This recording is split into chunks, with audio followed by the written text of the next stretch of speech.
नमस्कार विद्यार्थियों,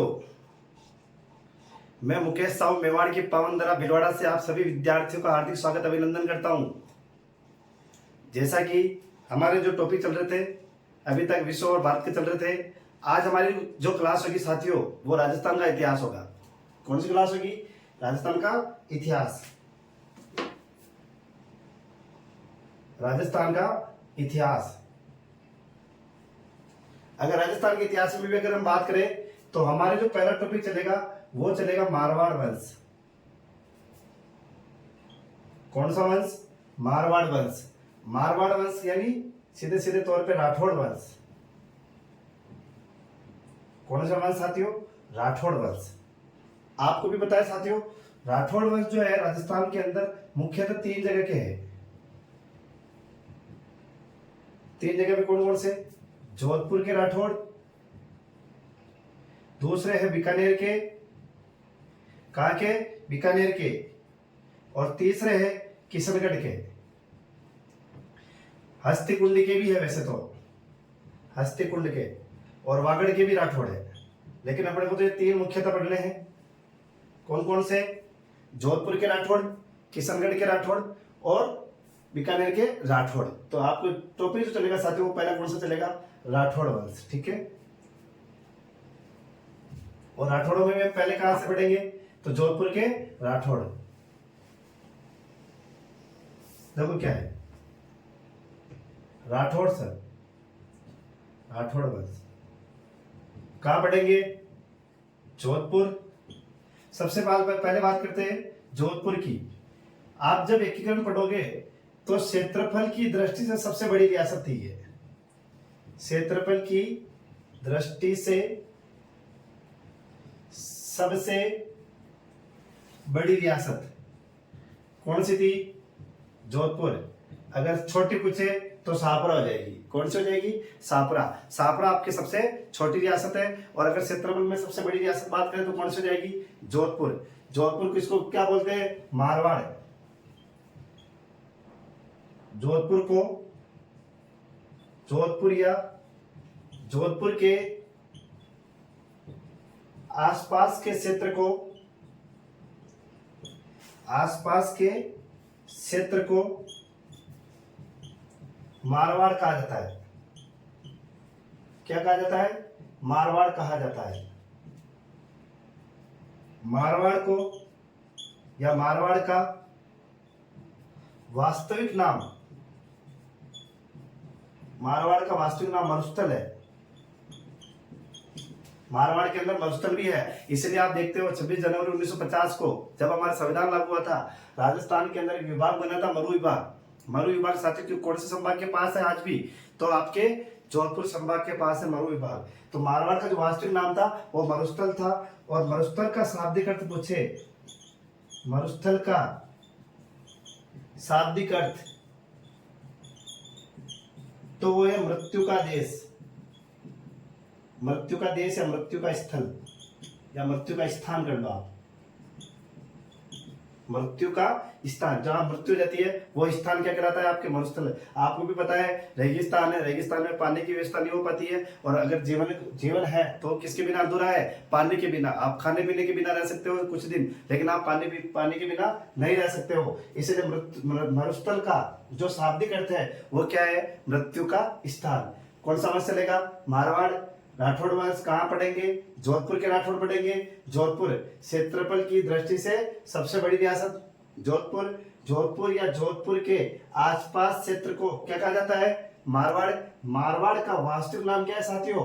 मरुस्थल। और मरुस्थल किसको कहते हैं? मृत्यु वाला स्थान जो होता है उसे मरुस्थल कहते हैं। ठीक है, देख लेना आप। इसके आगे जो पढ़ेंगे हम,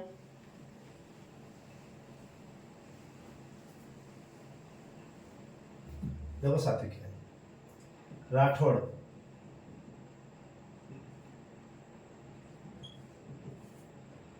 राठौड़ शब्द की उत्पत्ति, राठौड़ शब्द की उत्पत्ति राष्ट्रकूट शब्द से मानी जाती है। राष्ट्रकूट शब्द से मानी जाती है, मानी जाती है। एक शब्द है कौन सा, राष्ट्रकूट। आपको पता है दक्कन यानी दक्षिण भारत के अंदर एक वंश भी है जिसका नाम है राष्ट्रकूट वंश। कौन सा वंश है, राष्ट्रकूट वंश है। राष्ट्रकूट शब्द, राष्ट्रकूट शब्द संस्कृत भाषा का शब्द है। कौन सी भाषा का, संस्कृत भाषा का शब्द है।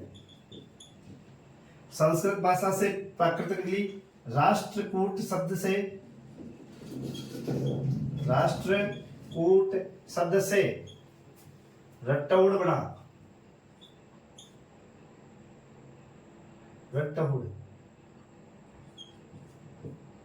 शब्द बना। रट्टौड़ शब्द बना, रट्टौड़ राठौड़ भाषा का शब्द है, सॉरी प्राकृत भाषा का शब्द है, प्राकृत भाषा का शब्द है।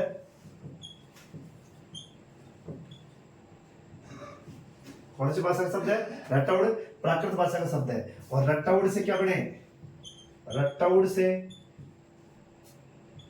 राठौड़ शब्द बना। तो ये तो थोड़ी सी आपके राठौड़ शब्द की जानकारी दी थी। राठौड़ शब्द की उत्पत्ति कौन से शब्द से होती है, राष्ट्रकूट शब्द से। राष्ट्रकूट कौन सी भाषा का शब्द है, संस्कृत भाषा का शब्द है। और राष्ट्रकूट शब्द से रट्टौड़ बना, जो रट्टौड़ कौन सी भाषा में जाके कहलाया, प्राकृत भाषा में। अशोक की जो भाषा थी, सम्राट अशोक की, वो कौन सी भाषा थी, प्राकृत भाषा। और रट्टौड़ से क्या बना, राठौड़ शब्द बना। ठीक है साथियों, ये तो है राष्ट्रकूट भाषा के शब्द की जानकारी।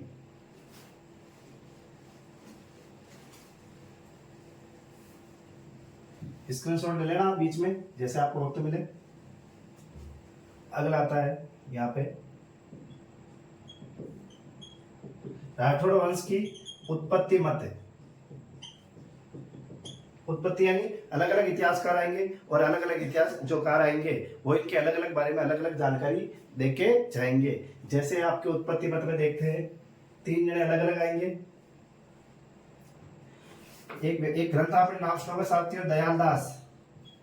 कौन सा है, दयाल दास। इसमें राठौड़ों को बल्लराव ब्राह्मण की संतान बताया, बल्लराव ब्राह्मण की संतान बताया। यानी सीधे सीधे तौर पे राठौड़ों को क्षत्रिय न बताकर ब्राह्मण बताया। क्या बताया, ब्राह्मण बताया। कौन से में, दयाल दास ग्रंथ में। ठीक है साथियों, एक आता है colonel James Tod, colonel James Tod, Chandbardai. एक आता है आपके विश्वनाथ रेऊ, विश्वनाथ रेऊ, मोहनोत नैणसी। 4 इतिहासकार आए, colonel James Tod, Chand Bardai, Vishwanath Reu, Mohnot Nainsi. इन सभी ने राठौड़ों को कन्नौज के गहड़वाल वंश का वंशज बताया, गहड़वाल वंश का वंशज बताया। ठीक है साथियों, ये तो आपके क्षत्रिय बता रहे हैं, लेकिन 4 इतिहासकार colonel James Tod, Chand Bardai, Vishwanath Reu, Mohnot Nainsi, इन सभी ने राठौड़ों को कन्नौज के कौन से वंश का बताया, गहड़वाल वंश का। जबकि आपके दयाल दास, इसमें राठौड़ों को बल्लराव ब्राह्मण की संतान बताया और राठौड़ों को क्षत्रिय न बताकर क्या बताया था, इसमें ब्राह्मण बताया था। जबकि आपने एक व्यक्ति का नाम सुना, इतिहासकार गौरीशंकर हीराचंद ओझा, गौरीशंकर हीराचंद ओझा। और एक आते डॉक्टर हरनौली। गौरीशंकर हीराचंद ओझा और डॉक्टर हरनौली ने इनको गढ़वाल वंश का तो बताया, लेकिन कन्नौज की शाखा से न बताकर बंदायूनी की शाखा का बताया। बंदायूनी के गढ़वाल वंश का वंशज बताया, बंदायूनी के गहड़वाल वंश का वंशज बताया। यानी कि आपके देखो अलग अलग व्यक्ति अलग अलग जगह के बता रहे हैं, आपके स्क्रीनशॉट ले सकते हैं उसका।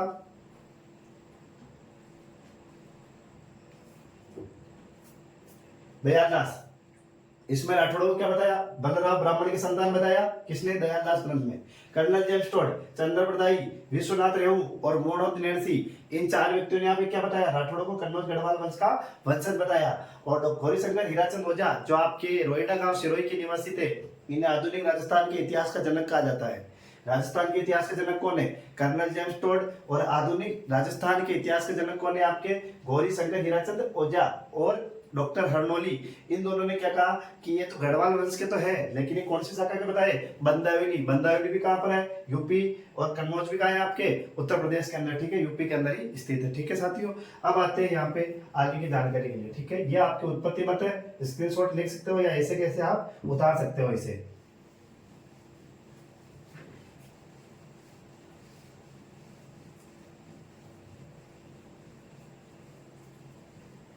साथियों देखो, 2 चीज लिख लेना। अगर उत्तर भारत में पूछे, उत्तर भारत में राठौड़ों को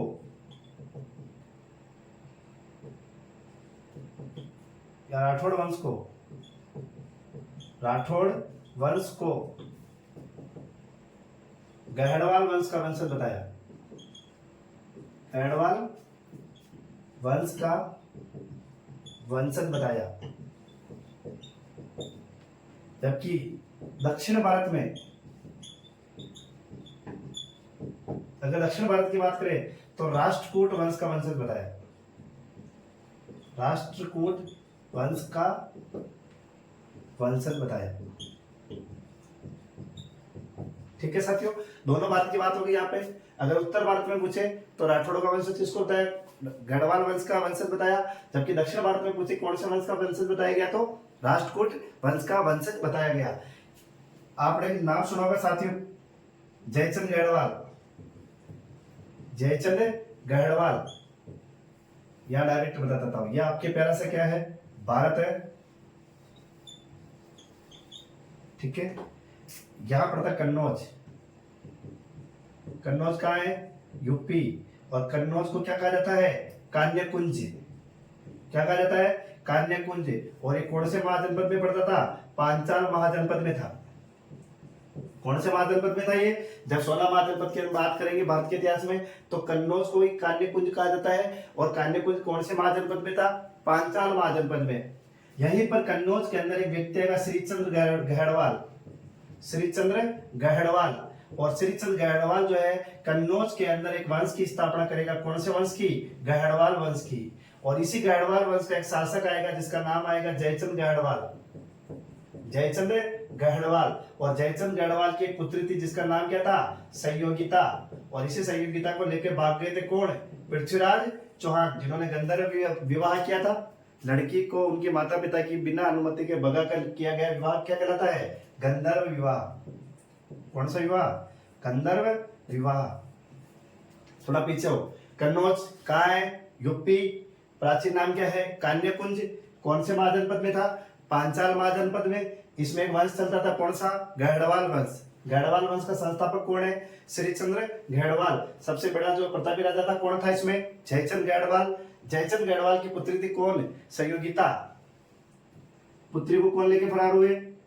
तो पृथ्वीराज चौहान। पृथ्वीराज चौहान ने संयोगिता को भगाकर विवाह किया था। और किसी लड़की को भगाकर जो विवाह किया जाता है वो कौन सा विवाह कहलाता है? गंधर्व विवाह। कौन सा विवाह साथियों? गंधर्व विवाह। अब जब पृथ्वीराज ये इनको लेके चले गए थे तो जयचंद गढ़वाल ने आमंत्रित किया था किसको? मोहम्मद गौरी को। किसको बुलाया था? मोहम्मद गौरी को। अब मोहम्मद गौरी के पृथ्वीराज चौहान के बीच में, आप जब चौहान वंश पढ़े होंगे या पढ़ोगे तो मोहम्मद गौरी के पृथ्वीराज चौहान के बीच में 2 युद्ध होते हैं। तराइन का पहला युद्ध 1191 और तराइन का द्वितीय युद्ध 1192। 2 युद्ध हुए थे मोहम्मद गौरी और पृथ्वीराज के बीच में। तराइन का पहला युद्ध 1191, वो पृथ्वीराज चौहान जीते थे। और दूसरा जो युद्ध हुआ था मोहम्मद गौरी के पृथ्वीराज के, तराइन का द्वितीय युद्ध 1192, जिसमें कहा जाता है मोहम्मद गौरी की क्या हुई थी? विजय हुई थी। और किसकी पराजय हुई थी? पृथ्वीराज चौहान। अब जब यहाँ पे इस जयचंद गढ़वाल ने ही मोहम्मद गोरी को बुलाया था, लेकिन आगे जाके इनके दोनों के बीच में एक लड़ाई होगी जिसका नाम आएगा आपके चंदावर का युद्ध। कौन सा युद्ध? चंदावर का युद्ध। मोहम्मद गोरी के और जयचंद गढ़वाल के बीच में एक युद्ध होगा, चंदावर का युद्ध 1194। कब होगा? 1194। अभी किस किस के बीच में होगा? मोहम्मद गोरी वर्सेस जयचंद गढ़वाल। मोहम्मद गोरी और जयचंद गढ़वाल के बीच में युद्ध होता है, चंदावर का युद्ध 1194, जिसमें मोहम्मद गोरी जीतता है और कौन मारा जाता है? आपके जयचंद गढ़वाल। तो जयचंद गढ़वाल ने जिस मोहम्मद गोरी को बुलाया था, उसी मोहम्मद गोरी ने आगे जाके किसकी हत्या कर दी? जयचंद गढ़वाल की। अब जयचंद गढ़वाल का एक भाई था सेतुराम। क्या नाम था? सेतुराम। और सेतुराम का पुत्र था आपके राव सिन्हा। कौन थे? राव सिन्हा। राव सिन्हा किसके पुत्र थे? सेतुराम के। और सेतुराम किसके भाई थे? आपके जयचंद गढ़वाल। यानी जयचंद गढ़वाल के राव सिन्हा क्या थे? भतीजे थे। क्या थे? भतीजे। किसके? जयचंद गढ़वाल के। सेतुराम के पुत्र थे ये राव सिन्हा, और सेतुराम किनके भाई थे? जयचंद गढ़वाल। ठीक है साथियों, तो यहां से राव सिन्हा जो है अब राजस्थान की ओर आएंगे। इसीलिए कहा जाता है उत्तर भारत में राठौड़ों को कौन से वंश का वंशज बताया गया? गढ़वाल वंश का। गढ़वाल वंश का समझ में आ गया क्यों बताया गया? कन्नौज, कान्यकुंज पांचाल महाजनपद, श्रीचंद गढ़वाल ने गढ़वाल वंश की स्थापना की थी। श्रीचंद गढ़वाल के बाद यहाँ पे कौन आएंगे? बड़े प्रतापी राजा जयचंद गढ़वाल। जयचंद गढ़वाल के पृथ्वीराज के दोनों के बीच में अनबन होगी। किसको लेके? संयोगिता को। संयोगिता को लेके फरार हो जाएंगे पृथ्वीराज चौहान। जयचंद गढ़वाल ने किसको बुलाया? मोहम्मद गोरी। मोहम्मद गोरी और पृथ्वीराज चौहान के बीच में कितने युद्ध? 2। तराइन का पहला युद्ध पृथ्वीराज चौहान जीतेंगे, दूसरा तराइन का द्वितीय युद्ध मोहम्मद गोरी जीतेंगे। लेकिन बाद में इन दोनों के बीच में एक युद्ध होता है, कौन सा? चंदावर का युद्ध। चंदावर का युद्ध कब होता है? 1194। चंदावर का युद्ध जो होगा मोहम्मद गोरी और जयचंद गढ़वाल के बीच होगा। और यहाँ पे कौन जीतेंगे? मोहम्मद गोरी। कौन पराजित होंगे? जयचंद गढ़वाल। अब जयचंद गढ़वाल के भाई का नाम क्या था? सेतुराम। सेतुराम का पुत्र कौन है? राव सिन्हा। और राव सिन्हा आप जाएंगे द्वारका। द्वारका कहां पड़ता है? आपके गुजरात में। ठीक है साथियों, उम्मीद है यहां तक समझ में आ गई होगी। यहां तक लिख लेते हैं पहले, फिर आगे चलते हैं।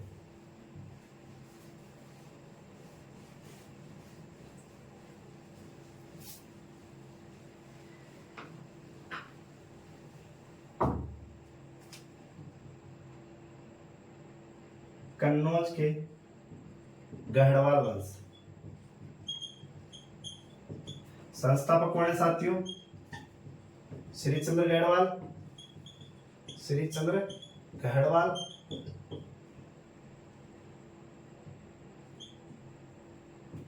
कन्नौज का प्राचीन नाम कान्यकुंज। कान्यकुंज। कन्नौज कौन से महाजनपद में था? कन्नौज पांचाल महाजनपद में था। पांचाल महाजनपद में था। प्रतापी राजा कौन है यहाँ का? प्रतापी राजा जयचंद गढ़वाल।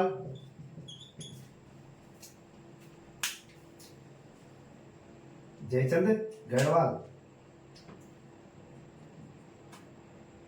कौन सा होगा? चंदावर का युद्ध 1194। किस किस के बीच में? जयचंद गढ़वाल वर्सेज मोहम्मद गोरी। पूरा नाम शिहाबुद्दीन मोहम्मद गोरी। विजय कौन होगा? मोहम्मद गोरी।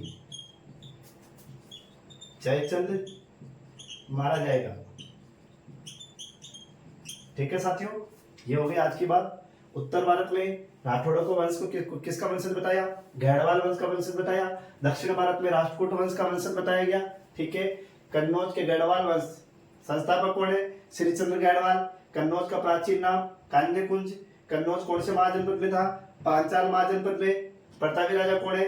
जयचंद गढ़वाल। कौन सा युद्ध होता है? चंदावर का युद्ध। चंदावर का युद्ध कब होता है? 1194। जयचंद गढ़वाल और मोहम्मद गोरी के बीच में कौन जीतता है यहाँ पे? मोहम्मद गोरी, और कौन मारा जाएगा? जयचंद गढ़वाल। अब यहां से आगे चलेंगे,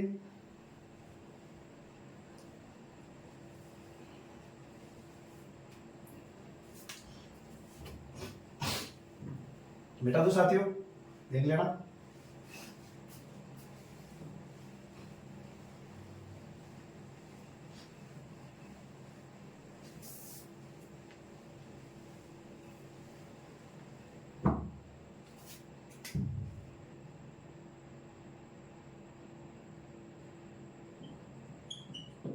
जयचंद गढ़वाल का भाई सेतुराम,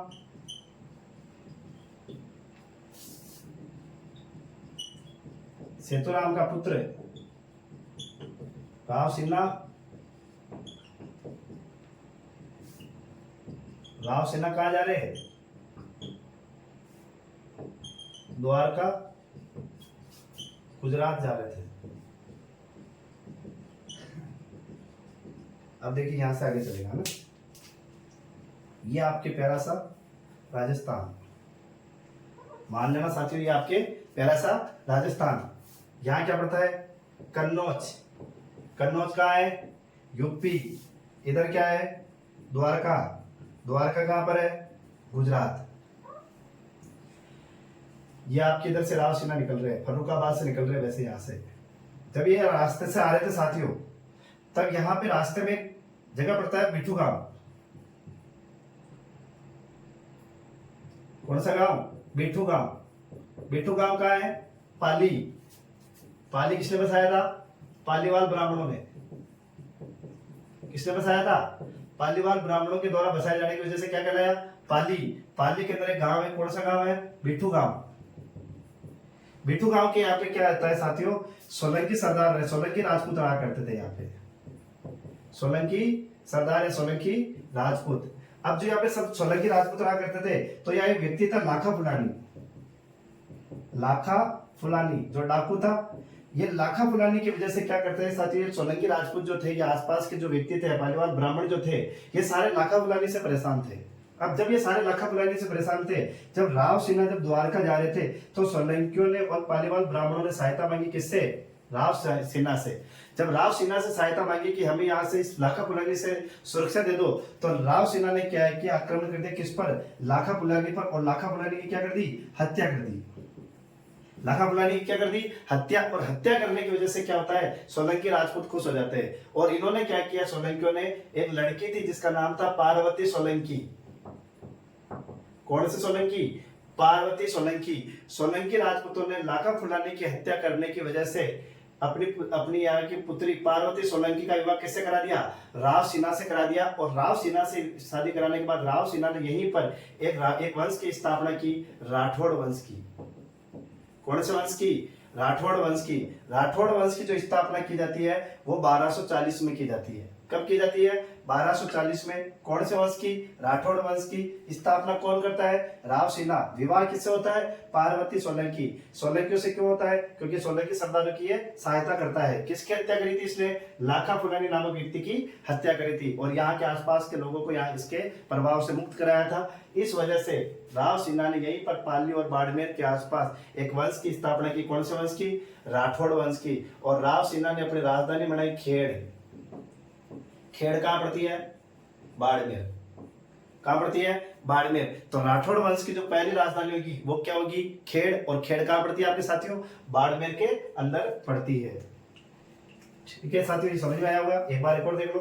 कन्नौज से आया राव सिन्हा, द्वारका जा रहा था, रास्ते में सोलंकी सरदारों की सहायता करी, लाखा फुलानी की हत्या करी, पार्वती सोलंकी से विवाह किया, राठौड़ वंश की स्थापना 1240 में करी, और राजधानी क्या बनाई? खेड़, बाड़मेर।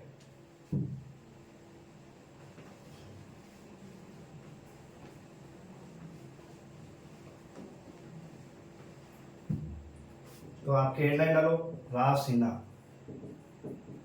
राव सिन्हा 1240 से 1273। पत्नी पार्वती सोलंकी, राठौड़ वंश का संस्थापक, संस्थापक कहो चाहे मूल पुरुष कहो चाहे आदि पुरुष कहो, एक ही बात है साथियों।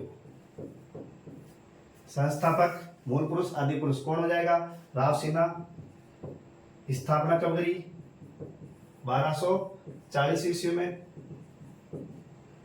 सहायता किसकी की थी इसने? सोलंकी सरदार, सोलंकी सरदार व पालीवाल ब्राह्मणों की, पालीवाल ब्राह्मणों को, पालीवाल ब्राह्मणों को लाखा फुलानी से मुक्त कराया।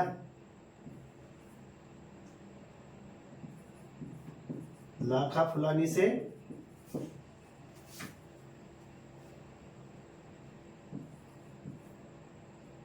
मुक्त कराया। लाखा फुलानी की क्या कर दी इसने?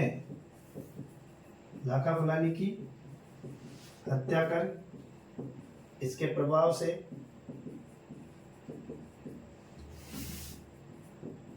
सभी को आजाद कराया। ठीक है साथियों, एक बार एक और देख लो। जयचंद जड़वाल का भाई कौन है? सेतुराम। सेतुराम का पुत्र कौन है? राव सिन्हा। राव सिन्हा कहाँ जा रहा था? द्वारका, गुजरात। सहायता किसने मांगी? सोलंकी सरदारों ने और पालीवाल ब्राह्मणों ने। किसके खिलाफ? लाखा फुलानी के खिलाफ। लाखा फुलानी क्या कर दी गई? हत्या। कौन खुश हो गए? सोलंकी सरदार। सोलंकी सरदार क्या है? पत्नी, अपनी पुत्री पार्वती सोलंकी का विवाह किससे कराया? राव सिन्हा। तो ठीक है, पत्नी पार्वती सोलंकी, राठौड़ वंश का संस्थापक, मूल पुरुष, आदि पुरुष। स्थापना कब करी? 1240 ईस्वी। सहायता किसने करी? तो सोलंकी सरदार, पालीवाल ब्राह्मणों की। लाखा फुलानी क्या कर दी? हत्या। राजधानी क्या बनी साथियों? राजधानी खेड़ बाड़मेर।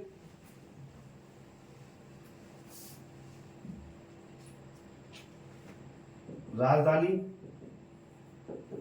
खेड़ बाड़मेर बने।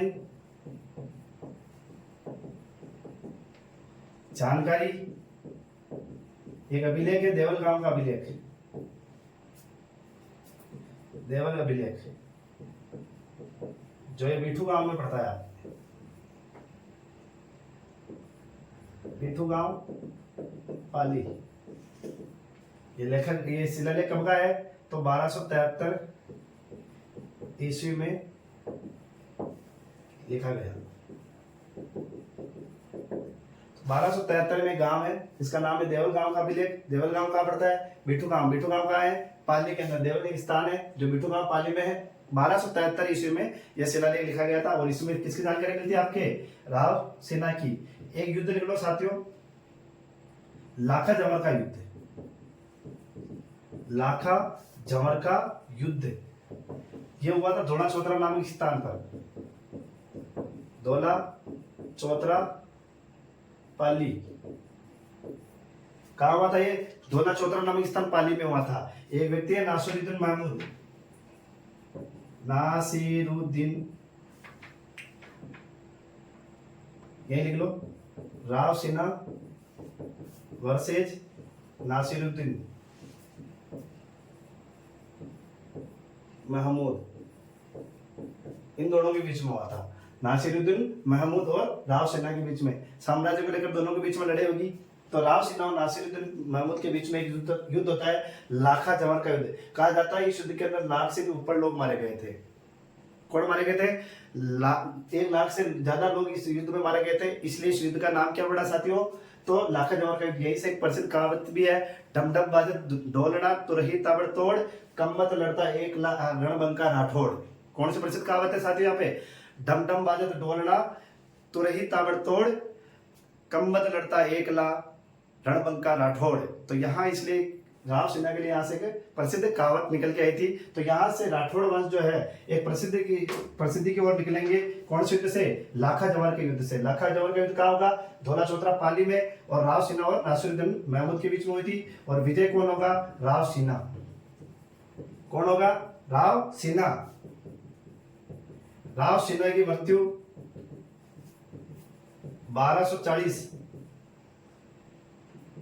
1273 ईस्वी में। मृत्यु कहाँ होगी? इसी गांव में होगी।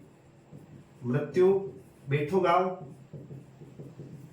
पाली, बेठू गांव पाली। और यही क्या बना दो? छतरी। छतरी भी कौन से गांव में मिलेगी? बेठू गांव। बेठू गांव कहाँ है? पाली। छतरी किसकी है? राव सिन्हा की। मृत्यु पर पत्नी पार्वती सोलंकी सती हुई। लाखा जमाल का युद्ध, धोला चौधरा पाली, राव सिन्हा वर्सेस नासिरुद्दीन महमूद। राव सिन्हा की क्या हो गई? मृत्यु। वैसे तो विजय तो राव सिन्हा जीत गए थे, लेकिन बाद में राव सिन्हा की मृत्यु हुई 1273 ईस्वी में। मृत्यु कौन से गांव में हुई थी? बेटू गांव पाली। और जो जहां मरे वही क्या बना देगी साथियों? लगभग जो जहां शासक मरेगा वही छतरी बनानी है अपने को। तो राव सिन्हा की छतरी कौन से गांव में? बेटू गांव। बेटू गांव कहाँ है? पाली। मृत्यु पर कौन सती हुई? इनकी पत्नी पार्वती सोलंकी, राठौड़ वंश की पहली महिला जो सती हुई थी, क्योंकि संस्थापक ही यही है तो पहली महिला भी यही हो जाएगी। राठौड़ वंश की पहली महिला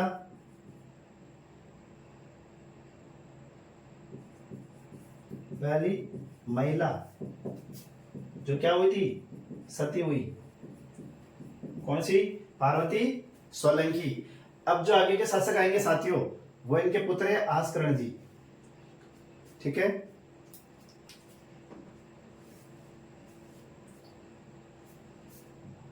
मिटा दूं?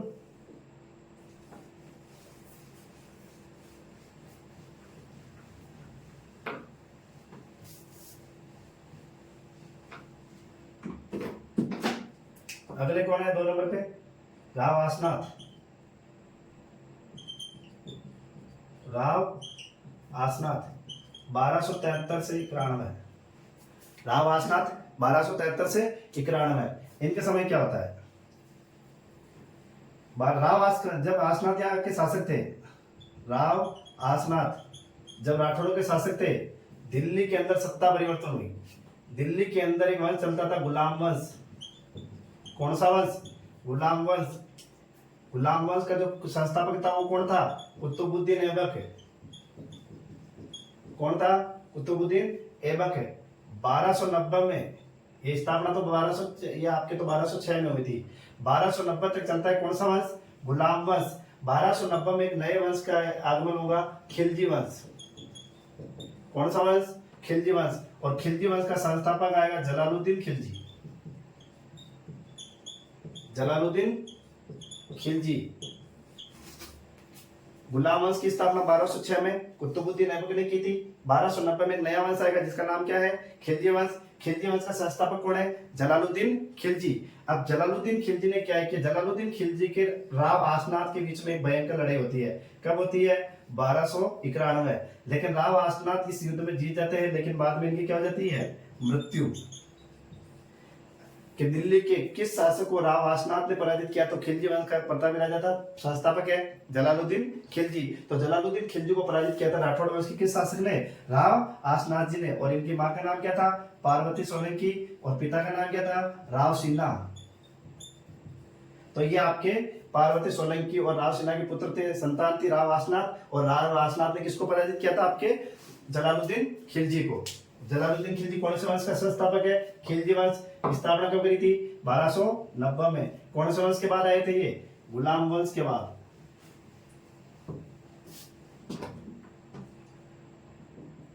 दिल्ली के खिलजी वंश के शासक, खिलजी वंश के शासक जलालुद्दीन खिलजी को पराजित किया। मृत्यु 1291। 1291। ठीक है साथियों, आज आपके 2 शासक खत्म हो गए राठौड़ वंश में। एक तो आपके राव आसना और राव सिन्हा, दूसरे कौन खत्म हो गए?